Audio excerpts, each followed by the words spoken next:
CEO East Africa Magazine, the voice of business, leadership, and impact. Hello, good people out there. Welcome back to this show, Living Briskly in East Africa. Basically, a show we're doing together with I&M Bank and the Serena Hotels. And these are some of the two brands that make it easier for you to live, work, do business, and play in East Africa. You know, of course, I&M Bank allows you to move with your money because you can't do business, you can't have fun when your payments are not sorted. And of course, the Serena Hotels, it's a brand that has distinguished itself in not only in the region, in the East African region, but across the world, because they have very many properties across Africa and I think in Asia. So next time you're traveling, you're thinking of traveling anywhere in Africa or Asia, I think look out for the Serena Hotel brands, because the other good news is that every time you travel and spend a night or even a day, or basically when you spend at the end of the Serena Hotels, you get to amass points through the Prestige Plus loyalty program. So if you're a regular visitor, or if you are not yet a visitor there, that's good reason for you to get to use the Serena Hotels, because then for every money you spend, you get to bank some points that you can use to save on your next trip. And of course, this works for both individuals and as well as the corporate organization. So I thought I should say that before we start this interview. And of course, right now we are at the prestigious Serena Hotel in Kigali with a gentleman known as Frankline Nyakundi, the general manager of this property. And just before this show, I was looking him up on his LinkedIn, and he's a guy who understands this business so well. But before we get there, welcome to the show, Mr. Nyakundi. Thank you, Muhereza. And we've been here for the last 3-4 days. We've had a good time, and you know, I've been overeating, and I'm sure you can see it from my stomach.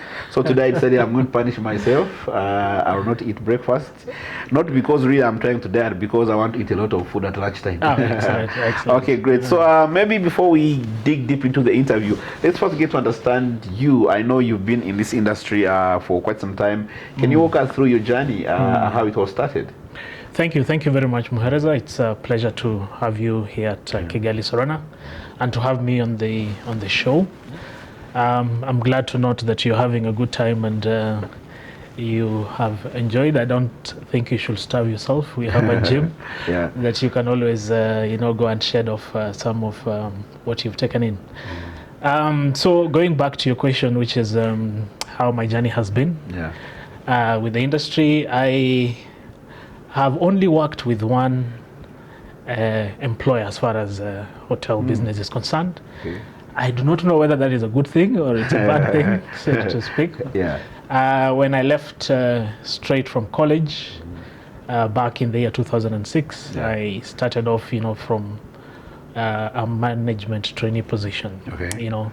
And I'm glad that over the years, almost coming to 20 years, I have grown through the ranks and had the privilege with working only for Serena Hotels in 3 different countries. Started from Kenya, then went into Uganda, where I had the longest stint, about 14 years. Then I came over to Rwanda.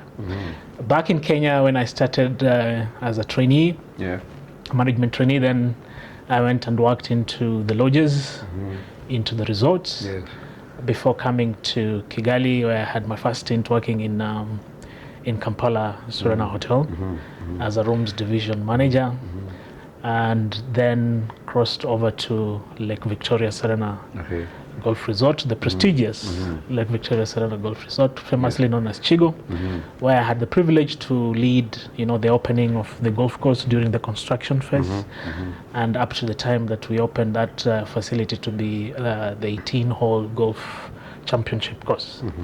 Back in 2024, I again had the privilege to now cross over to Rwanda to manage our 2 properties in Rwanda. That is the Kigali Serena Hotel, where we are now, and the Lake Kivu Serena Resort. Well, that beautiful place down there. Down there, yes. Very, very beautiful. I think you should get a moment and go and experience it. Most obliged, sir. Very good. So I currently work as the country manager sitting in Kigali, but overseeing both properties. Okay. Yeah. Okay. Interesting. I'm sure you mentioned when you worked at Kampala Serena as the rooms division manager, you must have seen the CEO East Africa magazine. Back then, we were seeing print, and Yes. you used to be one of our biggest clients. You used to buy about 50 to 100 copies.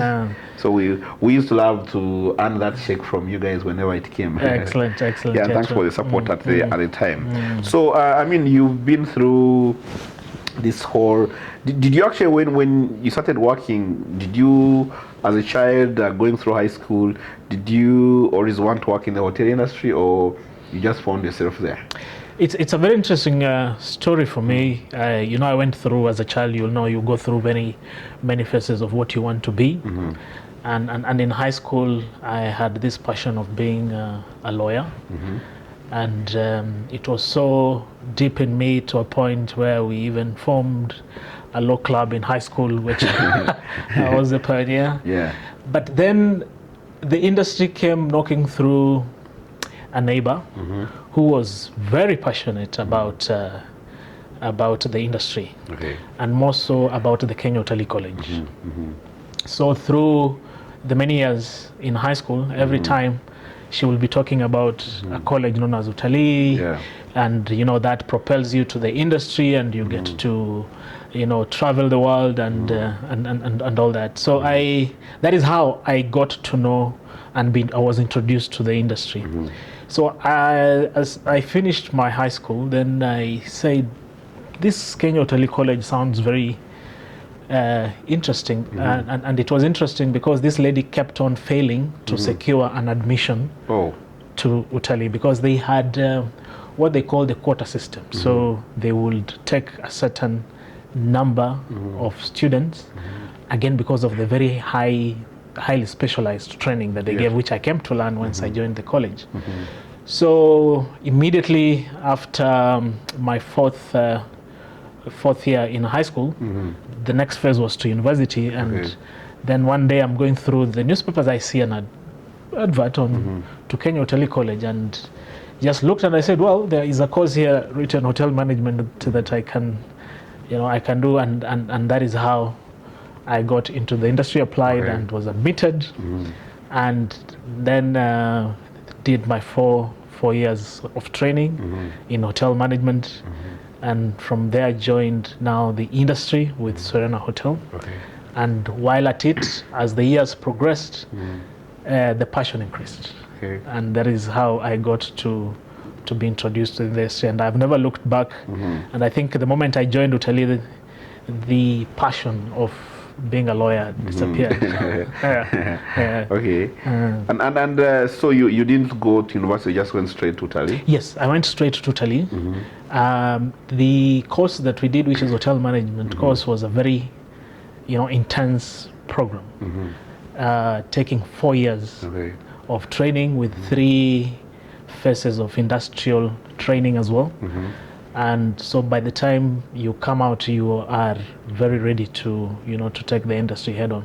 And I will say this, having been a player, now as an employer, looking back at what we went through in terms of training, I think that institution did had the right setup to be able to produce the right caliber of candidates that will do well in the industry. Actually, you raise a point that I've spoken about very many times, but even me as a parent who has children who are about to go to university, I'm struggling with, because there's this whole prestige of someone wants to go to university, get a university degree, and brag around. Yet there's more skills-based training, and that because also, given if you look at AI and what it's doing to the knowledge based industries, a lot of things are going to change. So from your experience, do you see, and I'm sure throughout all this time you've interacted with various employees from different backgrounds, guys with bachelors of tourism from different universities, even including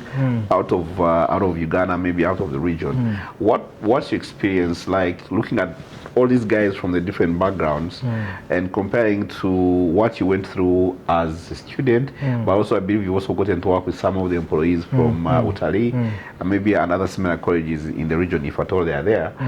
What do you think, how do you compare all those, and maybe to answer this from a perspective of maybe an employer, but also maybe a parent looking for the best for their children, but also for a student who's looking to get some real hands-on experience. What's the experience like? It's a very good question, which I've always, even now, I'm battling with, just like you, having a child who's going into that phase. Yeah. Looking back, I think for my case, having been given the space by my parents to pursue what I wanted to at that point, Yes. I will say that really worked to be, to make me what I am now. And as an employer, looking at the kind of, candidates we get into the industry, I will say being a graduate is a good thing, because then it sets you up to absorb now what the industry has to offer. But looking deeper into the industry, I think being passionate about what you want to do and having the right attitude, is way, way better than having the right qualifications. Because you can have all the qualifications you do, but if you have not the right attitude and the passion for the industry, then you will not do well. The industry is so complex and it's so demanding. And many, I've seen many making mistakes coming in and realizing that this is not what they signed up for, and not being flexible to what the industry has to offer. And that is where probably they struggle with. So to answer your question, looking at the candidates that we get from different universities and getting from hotel institutions, the ones who come from hotel institutions that have taken them through the basics of the industry and having understood what the industry is all about, when they come into the place of work, they have a better understanding. They have a clearer picture of what it is, and they have the right mindset. Because then they do not have to be taken through what the demands of the industry are. I remember back in Lake Victoria, Chigo, I did an exercise and dressed up like the public area cleaners, and went into the golf club dressed up in that uniform, carrying a bucket, and went in and washed the toilets. And that I did to sort of give our associates a picture that, in this industry we don't say that I'm at this level, I can't do. You make it right on the floor. Yeah. You make it right on the floor, and probably we'll speak about that much later. Yeah. I find that very, very interesting, and indeed maybe we'll get deep into that. And I'll pick up the somewhere where I talked about people who join the industry, and sometimes it has the matter of mistakes. And maybe speaking as from a marketing background, one of the things I picked out is that people will be willing to invest about, say, like $5 million into a property, maybe do some bit of bringing maybe some or not right people, but then also they don't support it with marketing and branding, and then they expect the property will sell itself. And looking at the properties you worked at and the conversations you have with your peers in other places and in other brands, what are some of the key lessons you picked? And I'm keen on picking these lessons from about 2-3 levels. One, for leaders, people seeking to be, take up leadership positions, and basically at employees. And that for me looks at how do you work your way to the top. But also 3, for the investors seeking to go into the industry, because it's not just about having money. I think you need to do a little bit more in terms of making this whole thing work and be successful. What are some of the key lessons you picked? For me, the biggest or the key lesson I have learned in leadership is that to lead by example. You will influence more and better if you actually practice what you preach. Yes. I know for a fact that people will will do what they see than what they are told to do. So that has been, a very key lesson for me over the years. The second one is the ability to listen. In the industry that we are in, our associates who are the frontliners and who interact with our clients more have some of the best ideas to enhance the experience of our guests. So that is a very important lesson that I've learned, to be able to spend time listening and spend time also communicating the vision, the expectations, and coaching the team to be able to do what you desire of them to do. In reference to the second one, which is about the people who want to join the industry, as employers, I touched on it when I was saying that the industry does not expect you to join in as a leader without having a firm foundation.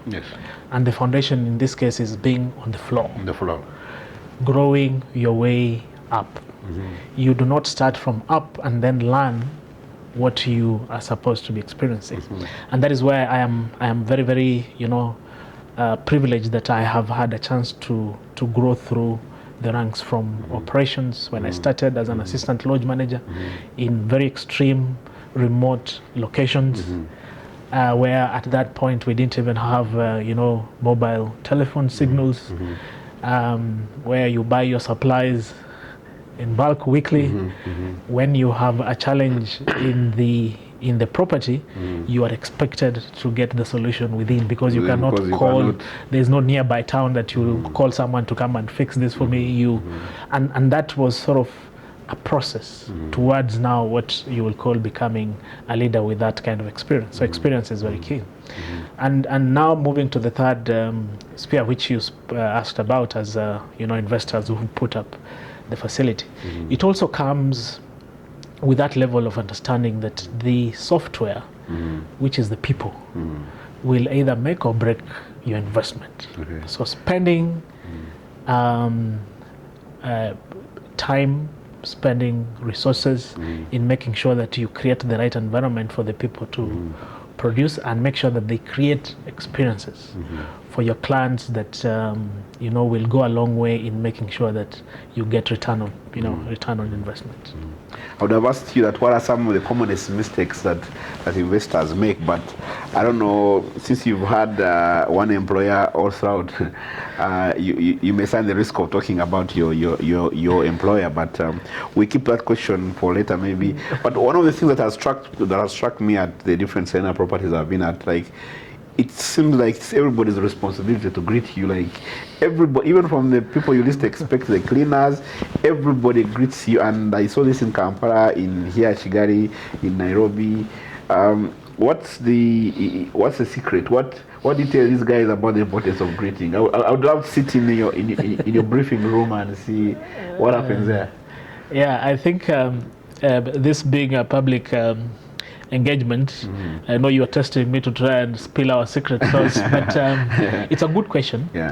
And one thing I have learned, having been with Serena all this time, that there's something known as culture. The culture of an organization produces people who somehow, even when they joined in, had a different mindset, they are transformed into the culture of the institution. So going to your example that everybody greets you, everybody smiles, it is culture. And it is almost our nature that is what we must do. Whether you are in Zanzibar Serena, whether you're in Mombasa Serena, whether you are in Amboseli Serena, whether you are in Kigali Serena, it is almost second nature that we will always behave in a certain way. And that has been built over time. As you know, that culture is not created in a day. It is small steps that eventually build something that is very profound and very strong.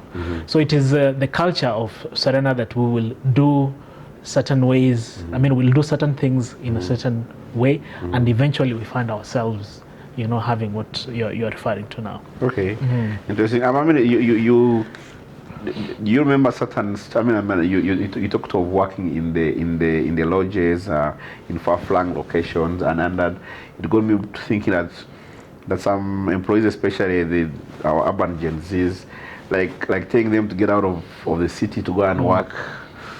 It looks like it's a punishment. Yeah. It's a punishment. But looking about how do you think going through, especially at your other ages, going through such like tough experiences or unique experiences, does something to how it shapes your resilience and the foundation? Absolutely. Yeah. Absolutely. I think it is an experience that shapes your mindset onto what the industry is about. And it is very possible, like you mentioned, our Gen Zs who may find it very difficult to move into remote locations where you have no access to telecommunications. But I think now the world has changed and probably that coverage is everywhere. But using that example, if you do not have the passion for what you do, it will be very difficult for you to work there. And that is why I said from the beginning that the attitude and the passion for you as an individual to be able to do well in the industry shapes what you eventually do. So those experiences that we had, trained me and created the stamina to be able to deal with challenges and opportunity at the same time to make sure that our clients get a good experience. Okay. And there are very many examples that we can give on how working in remote locations, you have situations that test. Like I mean, I see some of the lodges are in the national parks. Did you maybe one time like come face with the lions and you're like, okay, I think this is not what I signed up for. I need to get back to the city. Yeah. They're there. And I was working in Samburu then. You may realize that Samburu is Samburu Serena. Eventually, there was a flood that swept that property, but it was back in Kenya, in the northern part of Kenya. Experiencing wild animals was something that I did, and there are two scenarios where walking late after serving dinner, walking back to my house, and I met a leopard. And I keep on, it recollects, that story recollects because I was literally frozen, and I have never known that your heartbeat can be so loud until that day, because staring at that thing and frozen, all I could hear was the God calling you. The sound of how my heartbeat was, and but you see, in terms of risk management, there are those preparations. You will walk late at night if you're passing through, with an armed guard with you. But also we had these trainings on what to do when faced with that. So those I wouldn't say those were challenges. Real challenges were, scenarios that will make you not deliver a service to a client who expects that client. Running short of, supplies, or having a generator breaking down. Yes, you have a backup, and the backup also develops a problem, or your supplies truck that has diesel being stuck on the way to the property in one of those seasonal rivers. So real challenges that required on real-time, solutions. Okay, I like that part where you talk about the different challenges, especially, and I'm sure you see you're in an industry whereby people pay a lot for expectations, meaning that you at a very high standard.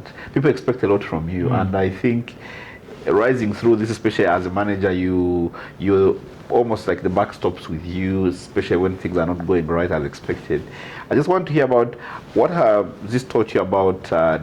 Giving feedback and communicating in difficult situations as a leader, both managing your teams internally but also externally, especially when you're dealing with clients. Absolutely. Yeah, the nature of our business is such that there are very many moving parts. Yes. Many moving parts that are managed by people, and the service or the end result is for a service to a person. Yes. A person who has feelings, who has emotions, who has expectations. And when you have this many moving parts, there is a possibility at one point that something could go wrong. Yes. And when it does go wrong, one thing I have learned is to, have the mindset and the emotional intelligence to be able to handle it. And there are many ways that you will have to handle it, but you have the client at the back of your mind. Yes. And this is where if you are not able to find a solution, owning up is a crucial. It's crucial to the client and speaking to the client and expressing, the understanding of how the client will be feeling, but it doesn't stop there. So you have to give a solution in the form of alternatives, in the form of compensation, in the form of many other ways that you can do so that the client feels cared for. The client feels like you are not all about money and that you are basically looking at him or her and the fact that they chose to come to you and not to no one else. And this is one beautiful thing about Serena Hotels, that it does not matter the cost. Our focus is making sure that the client who has chosen to be with us feels like they have gotten value, even when things are not working. Yeah. And do you feel, okay, I'm sure for you, you are the boss, so I'm sure you are empowered. But then, how do you go about? Because I've seen in some hotels, when you're speaking to the people, there's an issue. You don't feel like people are empowered to create solutions, to give response. And how important is that, empowering your teams to be able to have alternatives? And even simple things like communicating and engaging with the client. Sometimes you order for, because you don't know what happens, and then you order for a certain type of food, which maybe it's a bit too dry. And when you say, but why have you brought me dry food? They're like, but that's what you asked. Then you could be like, but you should have told me that the food I've ordered is dry and offered me an alternative. How important is empowering your teams to be able to think of alternatives and offer them? Very, very true. It is a very good point that I should have actually spoken about when we're talking about leadership. That as leaders, we are called to creating the right environment. Yes. Right environment for our teams to deliver. Yes. And when you have a team that does not have the right environment to be able to make the right decisions, to anticipate the client's needs even before the client steps out, if you do not engage with the teams on an ongoing basis, it is very difficult for the teams to be able to feel empowered, because someone doesn't wake up one day and say, I'm empowered. They have to be influenced to act in a certain way and create or get the confidence to be able to make certain calls. And in most cases, they will get it wrong. But when they get wrong, that is where the opportunity lies. Because then you are able to mentor them and tell them, in this kind of scenario, this is what you will ideally have, should have done. So empowerment is actually one of our core values as a company, because that is where we get it right or we get it wrong, with or without it, in a sense. So one way I personally try and get the teams to feel empowered is, for example, in my ex-com team and heads of department, I have what I call one-on-one check-ins once a week. Yes. Sit with one-on-one without everybody else and have a conversation. What are some of the challenges you got? What could you do better? Where do you need my assistance? And there you get opportunities to be able to connect with these team members and influence them, not just for them to behave in a certain way, but also to go ahead and influence the frontliners who are on the floor to be able to make those kind of calls that you're talking about. Clients will be able to know when they are cared for, when especially things go wrong. Because when you hide and do not own up and admit that you have gotten it wrong, you actually can lose a client in that space.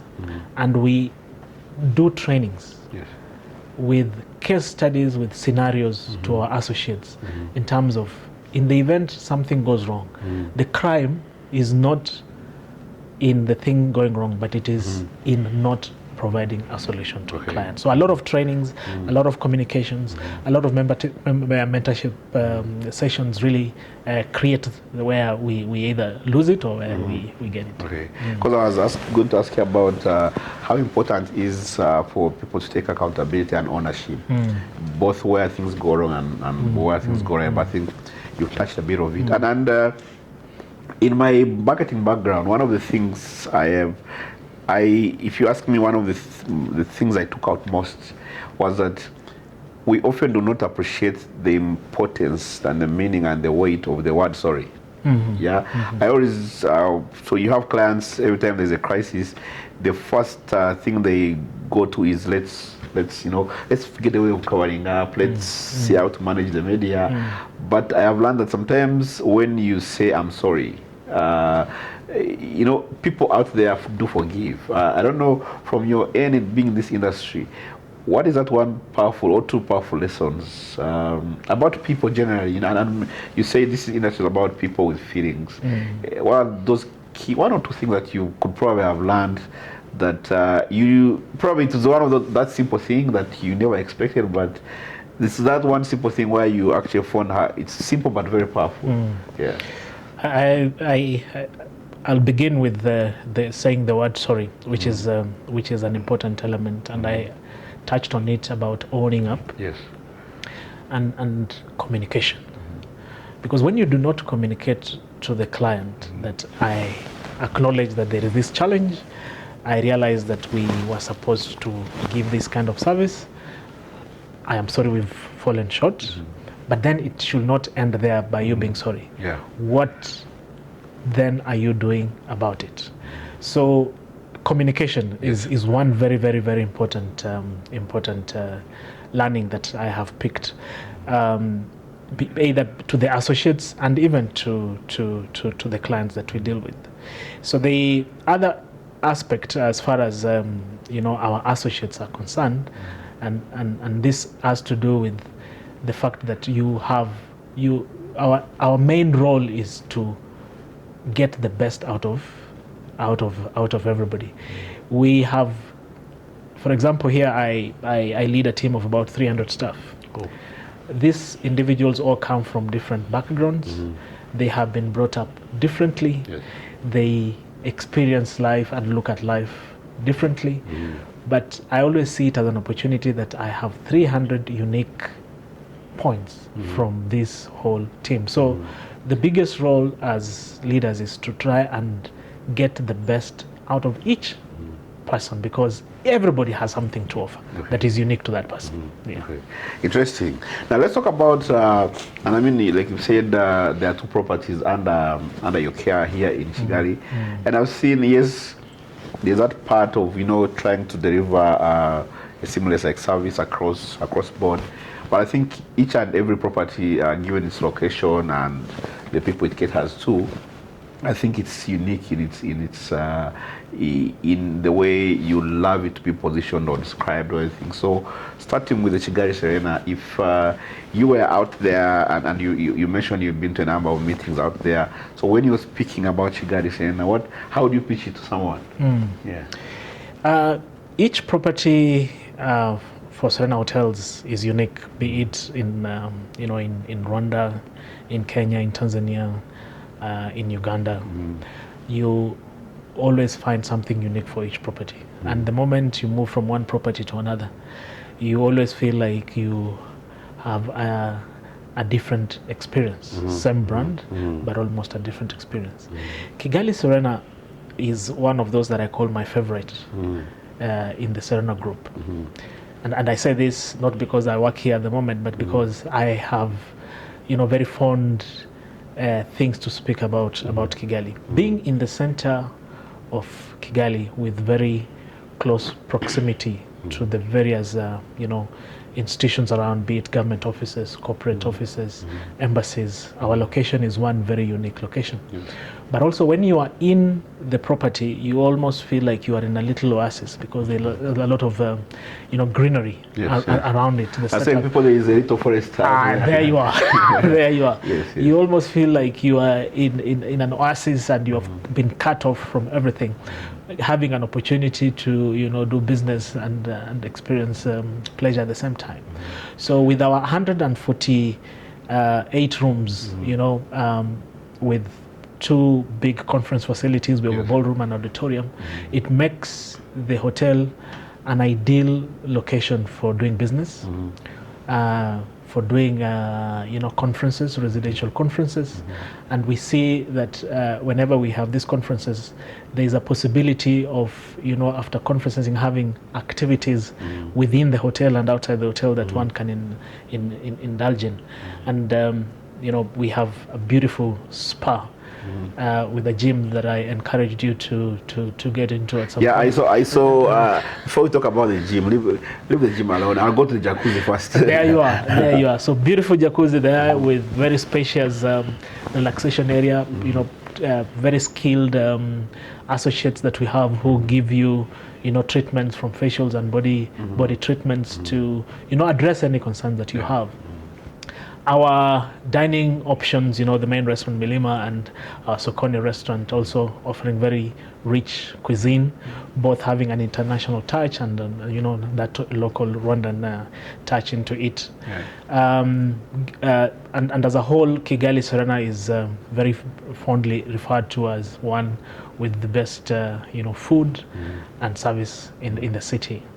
And now, after doing business and you want to explore the country a bit more, that is where Kivu Serena steps in to now handle you, and with a 3.5-hour drive down to Lake Kivu. You get there and it's just right on the shores of Lake Kivu, the Lake Kivu down there. We have 66 rooms there, also a conference facility, making it ideal to have retreats. If it is board retreats, as well conference facilities. It is also very ideally located. If you wanted to do the gorilla trekking from Kivu, you can, because it's just an 1.5-hour drive to the gate of the national park, where you can be able to pick up and go for the gorilla trekking. So these 2 properties, position the country as far as very good standards are concerned. We have been, what we call we set the trend and set the standard in the country. We alluded to it that Kigali Serena was it is actually the first 5-star hotel, when Serena came on board into the country. It was the only 5-star that was in the country. We are proud that we continue to lead that pace. The industry has grown. There are many establishments that have come up, but that doesn't mean that we have lost our spark. It's still there. We continue to contribute in the standards of the country and to be able to offer services to both international clients and the local clients. Awesome. All right. So I know we are all East Africans and we love to look at ourselves as one. And I think for me, as a person who has traveled different places, I always love it that at least it's less troublesome when I'm traveling around the region. And of course, every region, every country is unique on its own. So, and I know that of course, naturally you and I've seen and even given your name, I can tell that you didn't start from here and you're not originally from here. But I think as somebody like your first time working in Rwanda and for the 2 years you spent around here, what are those key things that you would say anybody visiting Rwanda for the first time especially, they should not leave without saying, seeing and doing? Absolutely. The first thing I'll recommend for someone coming into Rwanda is to stay at the Serena. We spoke about the facilities that we have as Kigali Serena. And this is where I like to pick it up from, that stay at the Serena and experience the Rwandan hospitality at its best. We have expertise in our associates in organizing, managing events, giving what we call memorable experiences, be it leisure, which is part of the clientele or a segment that we handle, be it if it is the diplomats having the events here, be it the corporates, MICE as we spoke about it. Yes. So Serena is very well positioned to be able to offer the best in terms of the service that we spoke about. Coming into Rwanda, I had, what you call culture shock. Yes. Coming in, and it is something that I feel very proud of being African, that we can have a city that is so clean, a city that is so orderly, a city that, you can jog at night at 2 a.m. It is not rare. I mean, it is not often that you see those kind of setups. Rwanda offers a very unique cultural touch, and you spoke about our regional presence. Yeah. Each region has always a unique experience to give, and Rwanda has, is not left behind as far as its cultural hospitality. I mean, its hospitality offering is concerned. Explore Rwanda. There is the famous gorilla trekking that you can't leave the country without. Drive around the city and visit, around the country and visit the national parks, be it Akagera National Park, and see the Big Five.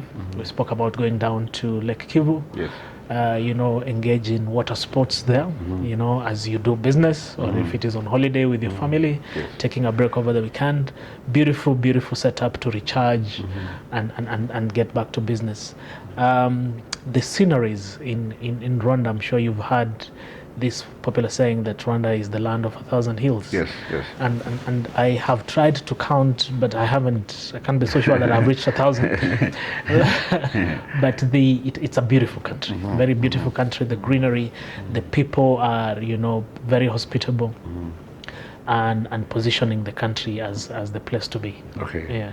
And I know we've been talking about, of course, the theme of this project we are on, and basically living and working in East Africa and doing business, and of course using the Serena Hotels as executive base. How would you say is the place of Serena, Kigali, and Kivu within the larger regional offering, and maybe for somebody seeking who has businesses, especially say has regional presence in all these countries, especially for organizations. Also maybe for an individual who loves to travel within the region, either for work or leisure. What would you say is the place of Kigali and Kivu, but also the obvious benefits of working with Serena if you have interests in the region? Yeah. And that is one of the unique points that I should have spoken to about Kigali Serena.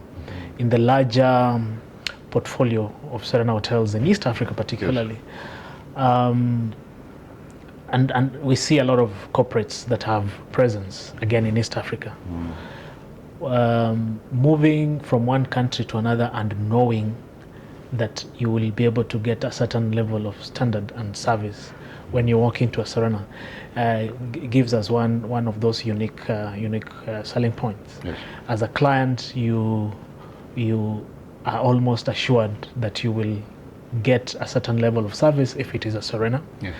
And you don't risk, or you don't try knowing that the experience might go either way, and that always motivates us to making sure that we lead our teams to be able to delivering a certain level of service without compromise. Yes. Because also we are a brand that has been trusted based on our experiences that we've given in the past, clients coming back to us, and we never want to disappoint. Yeah. So in the larger ecosystem of the Serena Hotels in East Africa, be it in the lodges, in the resorts, and in the city hotels, we are privileged to be able to fill in that gap that anyone coming to Rwanda has a partner, has a trusted brand that they can always stay in and also be recognized, and we'll probably speak about that recognition a bit later.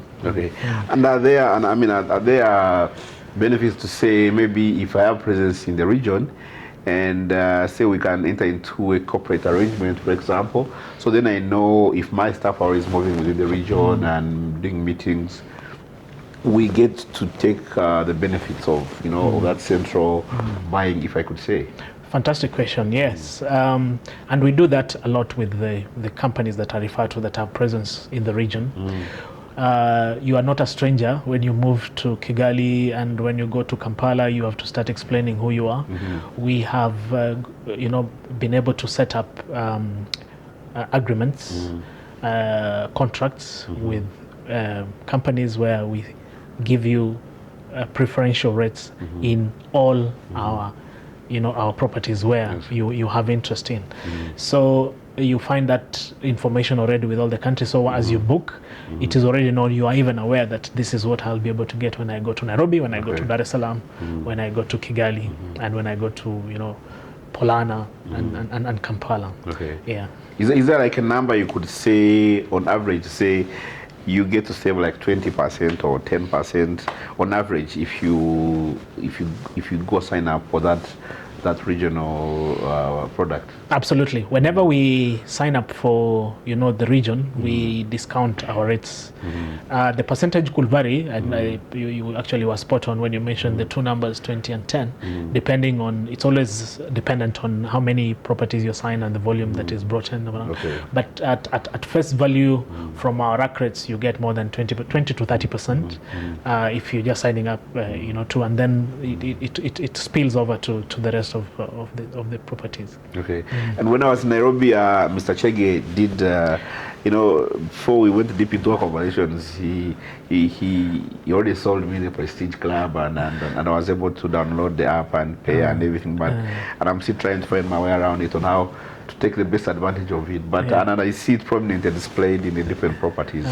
Maybe you could tell us a little bit more about the Prestige Club and how does one go about it? Are there any different tiers and the benefits that come with that? Excellent. I'm glad Anthony already sold you the Prestige Plus. In fact, my favorite now is the Prestige Plus. The beginning is just signing up for a loyalty program, which is the Serena Prestige Loyalty Program, which allows you to earn points.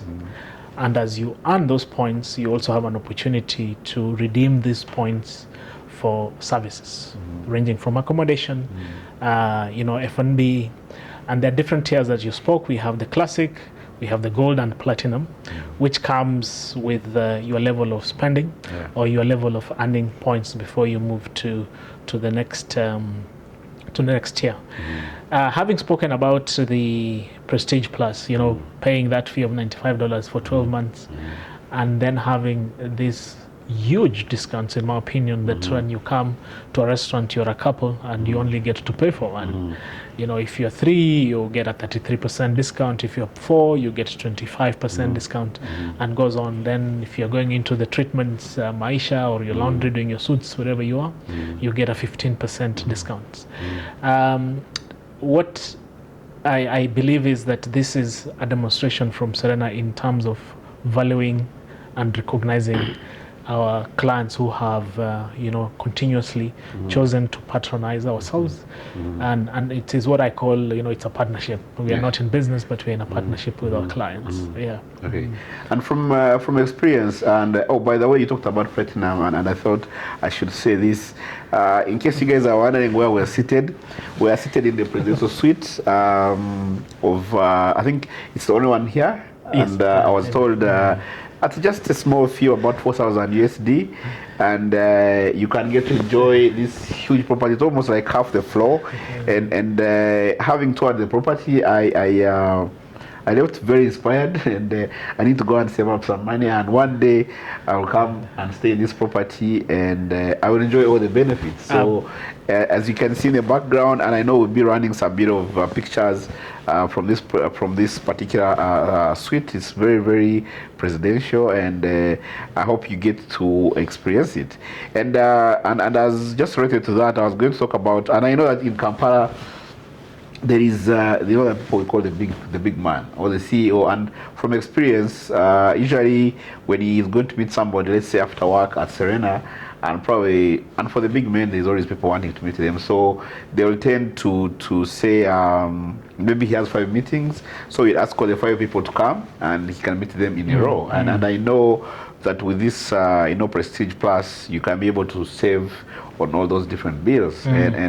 So just thinking about that use case scenario, when you are creating this, this Prestige and the different tiers, what use case scenarios were you thinking about? So maybe there's somebody out there who is losing money in quotes by not taking advantage of these savings. What are some of the key use case scenarios you are thinking about? I think I alluded to the fact that we, in this Prestige, we are giving back. We are giving back in terms of value when you earn as you spend. Yes. So many times clients who patronize Serena and in the region, moving from one city hotel, from another resort with the family, going to the lodge for whatever it is. The opportunity has always been for us to be able to give back to the clients, because those points that you accumulate, eventually they are value that you have, that next time you can come and spend without paying a shilling. Okay. So it is the motivation and the thinking behind it was while we encourage loyalty, but we are also giving clients back to what they have given. And just to clarify, these points are portable. You carry them everywhere you go and spend. Yes. You can, every time you spend anywhere on the Serena properties, you amass your points. All you need to have is just your Prestige number, and now we have even we now have an app that is easy to maneuver. You set it up yourself. All you need after spending or in the restaurant, it's just to generate a code and show your server, who's already aware that this is our Prestige client, and then applies the discount. You don't need even to carry a card around. So long as you have the app and your phone with you, that is all sufficient. And it is, as you'll notice, it is Serena Global Prestige. It is not just applicable in Rwanda. You are in Rwanda, you can go to Uganda, you can go to Pakistan, you can go to Nairobi. How many countries in total? In Africa, we are 6 countries. And then that is a total of 22 properties. Okay. And globally, we are 36 properties. Yeah. Okay. Of course, the one of the key things that the world is becoming very sensitive to is the element of sustainability. And I know that your industry, you, especially being a 5-star facility, your standards are high, and that also means that the amount of resources you consume, be it electricity, be it water, and food, and almost everything, is very high. And of course, the concept around sustainability is how do we preserve, how do we use less of everything, especially to save for the future generations, because we are living in a world of, initially we used to think that all these resources are, infinite, but as we've started seeing that some of the resources need to be conserved, we need to things like recycling. So I don't know, what is the approach of Serena on sustainability, and how you're living it, especially around here? What are some of the things that you're doing? That is a very good point, and very close to our heart in terms of sustainability. At Kigali Serena and Lake Kivu Serena, we also contribute very much to the overall company objective of energy management, and this is where the company has invested in solar heating, for example, because part of our biggest cost is power, electricity. But in this case, it is not just about saving that, but it is about conserving energy as much as we can. So we have solar heating both in this Kigali Serena and at the Lake Kivu Serena. The other part on sustainability is on waste management. We are also privileged that as a country, as far as environmental conservation, the country has led into making sure that the use of single plastics is not in use. So we are, we lead in that campaign to making sure that we do not use these single-use plastics. And in terms of our waste management, there is a very elaborate plan to make sure that whatever we are releasing is not harmful to the environment around us and is not harmful to the communities around us.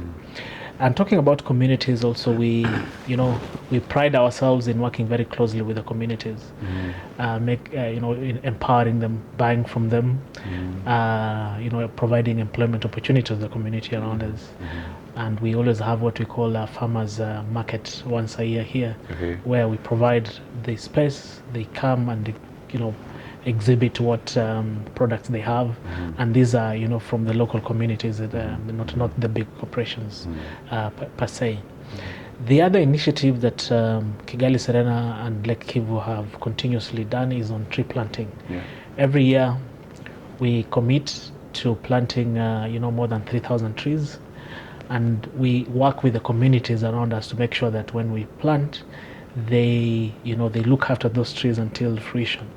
And this last year we had an interesting one where we worked with the community, went and gave seedlings to them, planted together with them, and assured them, and these were fruit trees. And we said we'll be happy to come 3 years back and buy the fruits from them. In so doing, they are motivated towards making sure that those fruits, and they see those fruits as a livelihood, opening their minds to be able to see that you've not just planted a tree, but you've actually planted a seed that will be able to, sustain your family going forward. And I mean, when we are just before the interview started, and I'm sorry I have to bring back this to the interview, but I find it very interesting. There's something you talked about, the role that the government is having in terms of, ensuring you guys deliver up to certain standards that reinforce the national brand, and how the government supports you, of course, on some of these international exceptions and all that. And given what you've learned from all that, what do you think that because I think if you look at competitive advantage, some of the things that we enjoy as African countries, because of our natural beauty and most of our natural assets are undestroyed, and we could actually build greater competitive advantages if we looked at tourism as a lifelong asset that we can make money from. What are some of the lessons you could say, not that you are an advisor to government, but having worked in the different regions, and some of the lessons that you've learned, what are some of the things that governments could do to be able to support the industry beyond the obvious level of collecting taxes? But how else can government support the private sector players to make sure that they run thriving enterprises? You spoke about exhibitions, and I have had an opportunity, to partner with the Rwanda Convention Bureau in terms of marketing the destinations out there, and I spoke about attending these international exhibitions like IMEX, IBTM, year in, year out, and selling the destination, Rwanda, and what that demonstrates is actually the role of government in supporting the players in the industry towards the overall objective of the industry. So in Rwanda, we are privileged to have a government that is forward thinking, that is listening, that is engaging with the players and supporting them in terms of advisory and very good plans that are established.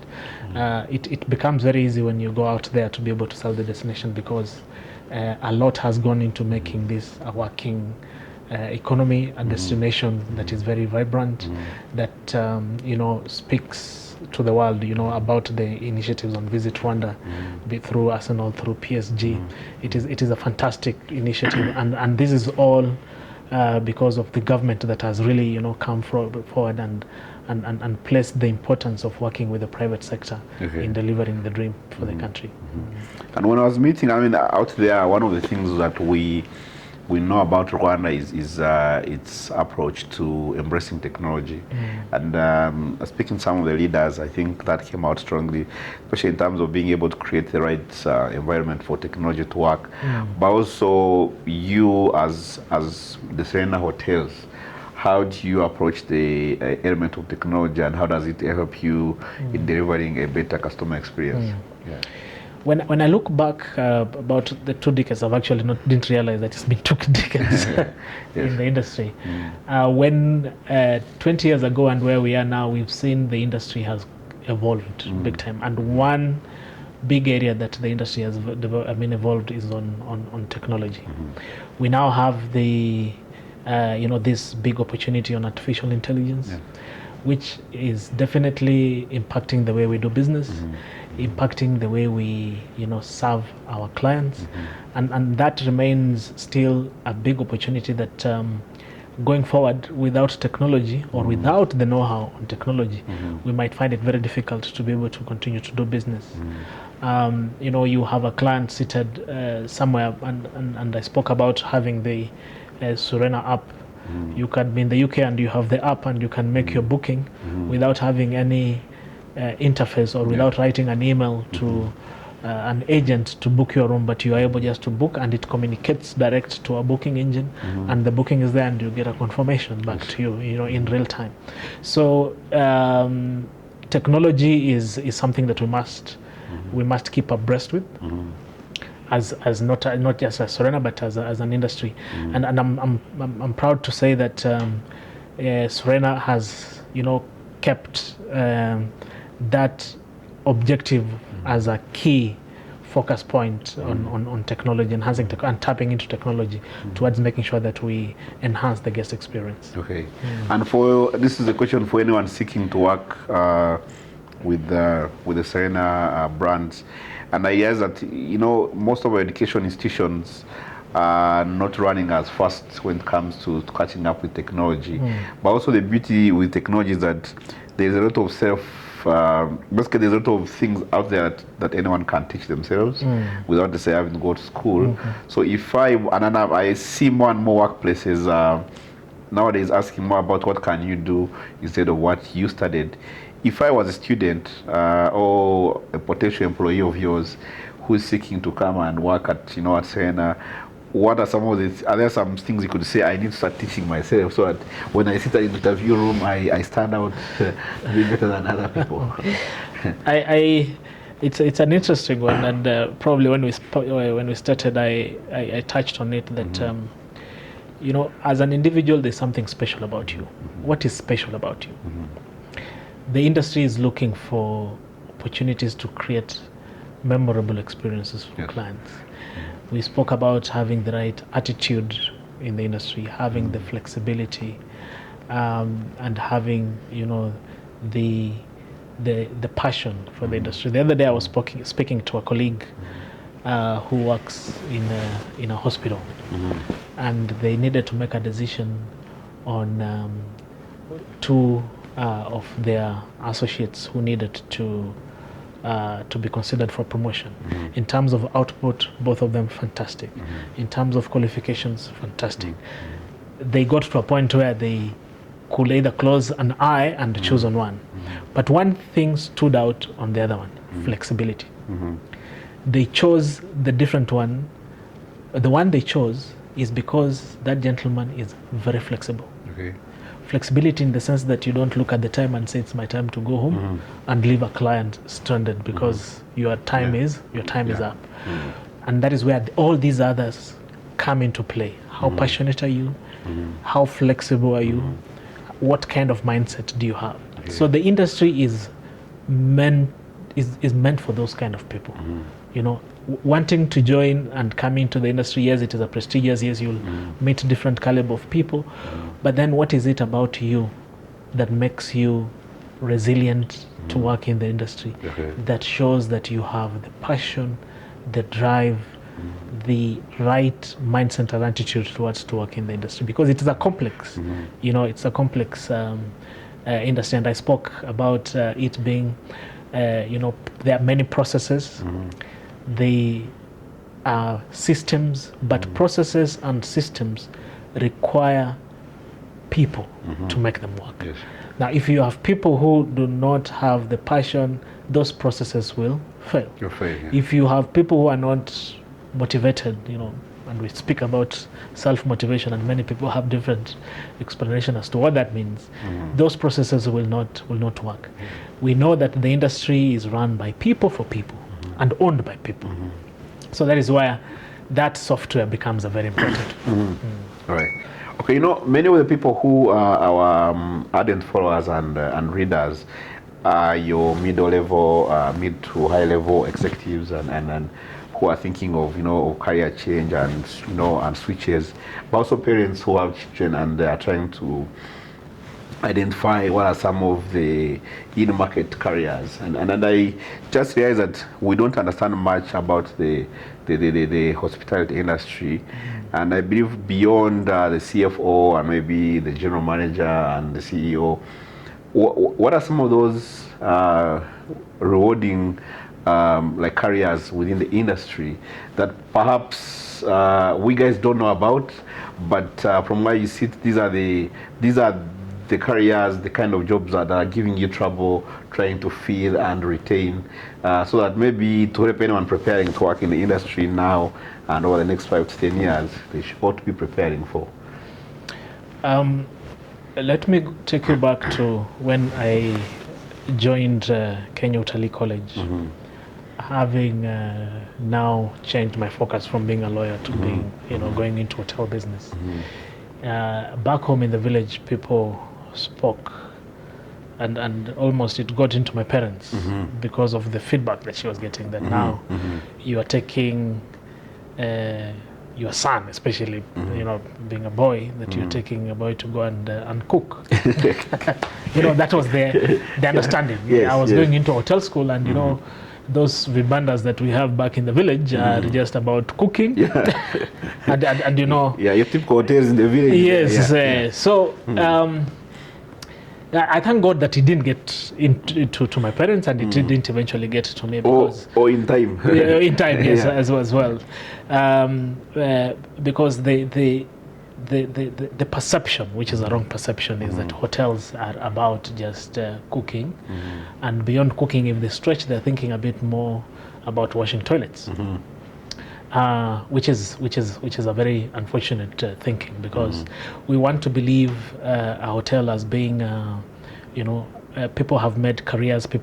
We are professionals running this industry. And I quote, I can't remember who the particular person who said that we are ladies and gentlemen serving other ladies and gentlemen. And the hotel has many areas that people have made careers on, and it's not, like you mentioned, it's just my finance guy, it's not just me, the CEO, but you know, we have receptionists who have the skills of being warm and people person. We have you know, guest room attendants who have eventually grown to work not just in hotels but in other institutions that their skill is needed. We have our associates working in the restaurants who have also grown through in the food industry and even expanded and worked in outside the hotels. And most important, we also have the chefs. And one skill that we're finding very hard to get is you know, chefs, good chefs for that matter. You know, this is where it reminds me of those people who are saying that I'm going to cook. You are saying, can you get us more people who can be able to cook? Because it is an art, and it is a very highly sought after art that continuously we are looking for people who have that passion, who have that, besides the skill, but the art to be able to deliver, you know, the food that leaves memories on our clients. So it is one area that has huge opportunities, and we have had mass, you know, exodus, and we mentioned about it offline, that we have many of our associates leaving the country, not just to the Middle East but even to Europe. And if you look at those who have made successful careers in those destinations, are coming from Africa. I have a brother who eventually worked in a cruise ship, also went through Italy and was picked and made a successful career in the cruise ship. But to answer the question you asked, is that chefs is a very huge opportunity for people who have the passion for it, because when you have passion for it, then they do magic and deliver magic on the plate. So I would like to point out that you can make a very successful career in a hotel, even being a cleaner, even being a cook, even being a receptionist, even being a gardener. We have associates who have moved from gardening and now are occupying very senior positions in the hotel. But it takes someone with that kind of mindset and passion to be able to see possibilities rather than impossibilities. I find that interesting. Yesterday I was interviewing the CEO of I&M Bank Rwanda, and interestingly he mentioned that for him, when he's looking at his competitive landscape, he included the hotels, and he mentioned Serena is like, because they want to compete on delivering a superior customer experience. So some of the people that they consider them to be competing with and they benchmark on are the hotels. So I think at the end of the day, it's people and how you make them feel that will keep them coming back and coming back. And just asking this, so when you're not helping people eating their money, like we say in Uganda, how do you eat your own money? Within Rwanda, the region, how do you spend your time? Yeah, I think East Africa generally and Rwanda are such beautiful attractions. Spending time running up and down in this property, whenever I get out, is to have that opportunity to go and steam off and enjoy the beauty that Rwanda has to offer, that East Africa has to offer, be it from the national parks in Uganda, be it from the beaches in Kenya, be it going down to Kivu and sit by the lake and just lie and enjoy the beauty and enjoy the hospitality that is offered. So it's always an opportunity whenever I get out to explore and enjoy the beauty. Having had the privilege now to work in 3 East African countries, opened my mind and seeing what the 3 have to offer that are very unique from one country to another. And for that reason, I tend to think that many times we run to go to Middle East on holiday, we run to go to other countries, but there is so much in East Africa that we have to offer. And I'll not ask you which one is your favorite country because I know you may be biased, but I know Uganda is your best, so we'll go to okay. Now let's look at the outlook. And I mean, you've had the benefit of being a player in the industry for I think the last 2 decades, like you mentioned, and you spent most of that part, of course, on the floor, like you said. But then, of course, you've also had a chance to be involved at the senior executive level and seeing the trends and how the industry is evolving. With the benefit of that knowledge, how do you look at the next 5-10 years, the outlook? What are the opportunities in the industry? What makes you feel warm about the industry over the next 5 to 10 years? I want to go back to your question on which is my favorite East African country before I go to the question. It's very interesting that for the 2 decades that I've worked, bulk of it I spent it in Uganda. About 14 years, you mentioned earlier. 14 years in Uganda, which is very, very special. So Uganda has a special, place in my heart. And the 2 decades that we spoke about that I've been in industry, rising through the ranks to be where I am. Looking back, I think it propels a thinking on how the future is going to be. That in the industry and anyone wanting to get or invest into the industry or what the future that we have, I think East Africa still remains at the forefront in this industry. It is about experiences. We have what is naturally available. We don't need to fabricate and manufacture. Create some islands. No, we have what it takes, and by the grace of God, that if all this remains as authentic as it is, the industry is only going to, attract more numbers than we are across the different countries that we spoke that are unique to each other. So going forward, it is about, enhancing those experiences and making sure that we remain at the forefront in providing those authentic experiences and giving memorable, experiences to those who come. Because if you have these tourists who come and leave with fond memories, they have gonna get children who probably are traveling now and they're young. Yeah. That will be transferred on to the children and the children after that. So we have a very firm foundation in terms of what we have to offer, and we just need to continue to offer the authentic experiences across the region. Okay. And if I invited you to address a meeting of East African presidents, or African presidents for that matter, and building on what you just said, that we have the natural beauty and the natural assets, what would you tell them that as governments, what do they need to do to make sure that which you mentioned that we need to be doing as the private sector especially stays on, and we become more, we thrive more and we attract more numbers? It's a very difficult question. But in wholesome, looking at the entire region and building up on the fact that we have what it takes to get these numbers, it brings us to the point that we just need to preserve what we have, not to dilute it.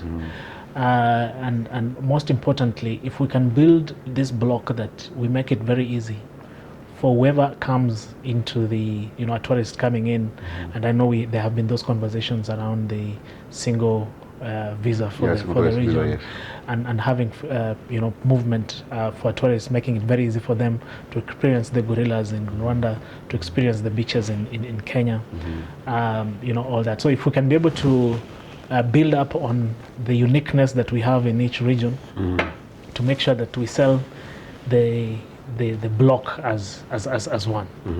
Okay. Yeah. All right, so it's been a long and but very insightful and interesting conversation from Frankline Nyakundi, a gentleman who has worked in all the 3 East African countries.